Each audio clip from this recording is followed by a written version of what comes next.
There's a thing called pigeon racing, and it's possibly a billion-dollar industry. Recently, one bird was sold for a record $1.4 million.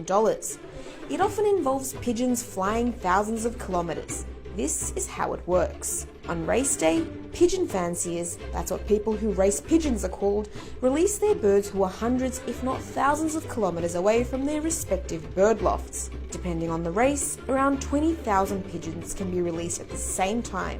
The shortest can be 100-kilometre sprints. Long distance races can go up to 1,200 kilometres. The speed of the bird is calculated and the fastest bird wins the race. And it takes a pigeon 12 to 14 hours non-stop to travel around 1,000 kilometres. On hot days, they can take longer, as it's believed that they sometimes stop for a quick water break. But that's just a guess, because it's not possible to track the birds with a GPS.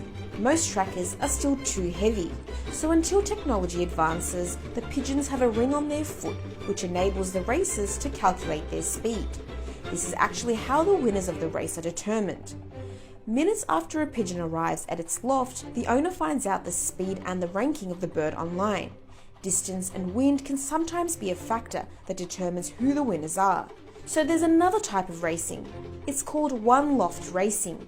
In this case, when a pigeon is born, it's sent to a collective loft. All the pigeons at these lofts belong to respective owners who train the birds at the collective loft. In the race, all the pigeons race back to their collective loft from a set point, competing under the same weather conditions and flying the same distance. This sport is not new. In many parts of the world, the sport was practiced in some form or the other, dating back thousands of years. But the modern form of the sport has its roots in Belgium, where the first long-distance races were held in the 19th century. But now, the biggest market is in China. Belgian pigeon Armando, also known as the Lewis Hamilton of pigeons, was sold for a record $1.4 million to a Chinese bidder. He was sold for 3 times more than the previous record. And now, the new owner hopes that he'll pass on his super genes to his progeny.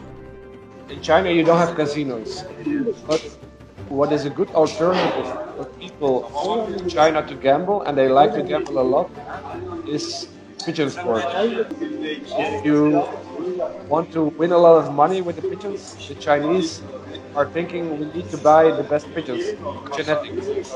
Armando will be used for his mating in hopes that he'll pass his talent to his children and earn millions of dollars for his new owner. In the same auction, 7 of Armando's children were sold for $170,000 in total. A regular female pigeon can give 12 to 15 children a year. If well organized, Armando is expected to breed 100 children in a year. The Pioneer International Club in Beijing hosts a series of races where pigeons fly up to 500 kilometers for prize pots of over $60 million. And gambling prizes associated with these competitions spin off millions of dollars or more. The Belgium-based Pipa Pigeon Paradise, which is the eBay of the pigeon buying world, had a turnover of $28 million last year from online and offline pigeon sales. Pigeon racing is not just about the money and the gambling. For me, to see the pigeon arrive, like after a race, 10 hours flying against the wind, it's really interesting. And then, yeah, the feeling when they come home, that's the most wonderful thing about the pigeon sport for me.